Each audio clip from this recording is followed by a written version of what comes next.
नमस्कार मंडळी, welcome to my channel ट्रेमुळिक ट्रेडिंग.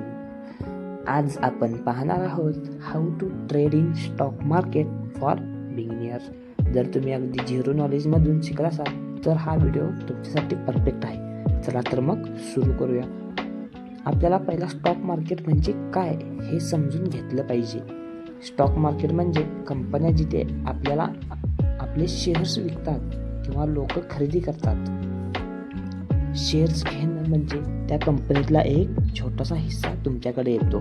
भारतामध्ये 2 मुख्य बाजार आहेत, NSE नॅशनल स्टॉक एक्सचेंज आणि बॉम्बे स्टॉक एक्सचेंज. तर प्राइस बदलण्यामागचं कारण काय आहे, तर आपण हे का बदलतं जाणून घेऊया.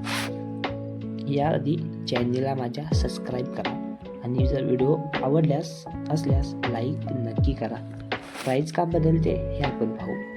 प्राइस डिमांड आणि सप्लायवर ठरतो. लोक जास्त खरेदी करत असतील तर प्राइस वाढतो आणि जर विकत असतील तर प्राइस कमी होतो.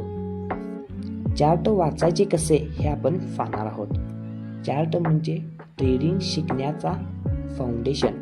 चार्टमध्ये आपल्याला दिसतात कॅन्डलस्टिक्स, हाय लो, ओपन क्लोज, ट्रेंडवर जातोय की खाली येतोय हे सर्व पाहण्यात येतं. कॅन्डलस्टिकवर आपण एक व्हिडिओ तयार केला आहे, जाऊन तुम्ही लगेच बघा. फिजिकॉलॉजी समजणं it is a very important part of the trading. ट्रेडिंगमध्ये सर्वात मोठी गोष्ट म्हणजे माइंडसेट. आपला माइंडसेट स्ट्रॉंग पाहिजे. 70% फिजिकॉलॉजी आणि 30% स्ट्रॅटर्जी असं म्हणतात. पेशन्स, डिसिप्लिन आणि रिस्क कंट्रोल हे 3 गोष्टी मजबूत ठेवा. जर तुम्हाला व्हिडिओ हा बोरिंग वाटत असेल तर कमेंट करून नक्की सांगा. मी आणखी चांगल्या पद्धतीने व फ्रेंडलीपणे तुम्हाला समजून सांगण्याचा प्रयत्न करेन. चॅनलला सबस्क्राईब करा.